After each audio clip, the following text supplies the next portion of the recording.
Ravi de vous retrouver sur France 24 en cette mi-journée. Bonjour à tous, bienvenue dans ce nouveau Paris Direct. Voici tout de suite les principaux titres du jour. À la une, la précarité du cessez-le-feu au Liban. Et le retour de l'exode a donc dès hier commencé au Liban et il se poursuit aujourd'hui encore. Vous allez le voir, baluchon sur le dos, matelas accroché sur le toit des voitures. Voilà, on sent effectivement l'impatience et l'envie très forte de reprendre le cours de sa vie. Un côté libanais, pour autant, beaucoup d'experts appellent à la prudence. Axel May, bonjour. Tout Bonjour. peut évidemment capoter très vite. Ce matin, d'ailleurs, l'armée israélienne a estimé que le cessez-le-feu avait été violé dans le sud. Oui, et d'ailleurs, selon des informations rapportées par l'agence de presse Reuters, un char israélien a ouvert le feu. Voilà, à l'heure où le Hezbollah de nouveau s'exprime, communique et accuse Israël d'attaquer justement les civils de retour dans leur village, évidemment dans le sud du pays. Je rappelle que et les autorités libanaises et les autorités israéliennes mettent en garde. Les Libanais ne sont pas autorisés pour le moment à se rapprocher de la frontière, tout du moins tant que l'armée israélienne restera sur les lieux.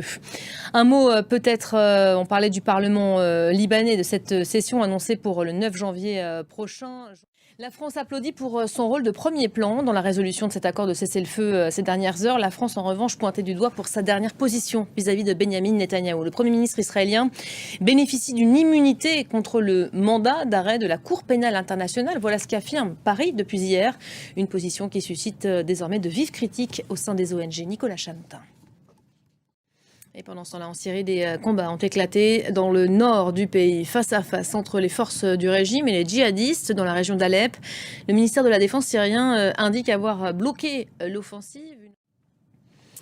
Le blackout pendant ce temps-là en Ukraine, plus d'1 million d'Ukrainiens se retrouvent aujourd'hui privés d'électricité dans l'ouest du pays, conséquence de cette attaque massive menée ces dernières heures par la Russie. L'armée de l'air dit avoir intercepté 79 missiles et 35 drones russes dans la nuit.